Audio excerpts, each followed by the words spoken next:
Hey guys, Mike again. Welcome back to Old School's Garage.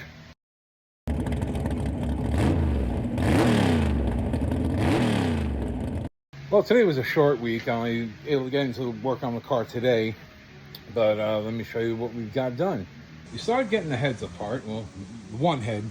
I got 4 of the valves out, and yeah, they're a bit of a pain. They're rusted in there. Unfortunately, what happened was this engine was built, it's a fresh build, put in a car and sat outside, and it rained, so everything got weather seized. But what I did find, which really helps, this stuff here from a company called Schaefer's. They're really good. Nothing would touch the pistons, and getting the pistons out of the block. And I used this stuff for a couple days, and the pistons moved. You need a little force to them, but they moved, and I got them out with no problem after that. But like I said, we got 4 of the valves out, and let me show you what else we got done. We got the engine slid back into the car, and put the Z-bar back in, and I put the steering shaft and box in. Now, I don't know if anybody knows this out there, but if anybody is into top loaders and all, maybe how much play that's supposed to be, because there really isn't much here.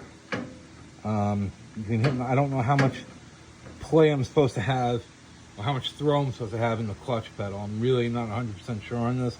I got to do some research. So if anybody knows, let me know in the comments. Yeah, so we got that in. The steering shaft is in. I'm wanting to see what's going to hit and where everything's going to land. But let me show you what else. I did go through Melvin's again, and I got the upper clutch bar, and I got the seal for the firewall for the 64, 65 Falcons. This is for the 67, 8 and up 390 Mustangs. This is a little bit different than the factory Falcon ones. On the one end, it's supposed to have an eyelet, and then on the other end has that style. So I'm gonna have to do a little modifications on that to make that work, which is no big deal. We can do that. And as I said, there's the seal for the firewall. But so we got that done, and yeah, just trying to make progress. It's now starting to get a little more tedious, a little more overwhelming to me, because I'm not 100% sure, like I said, where everything's supposed to land and how much throw is in everything. But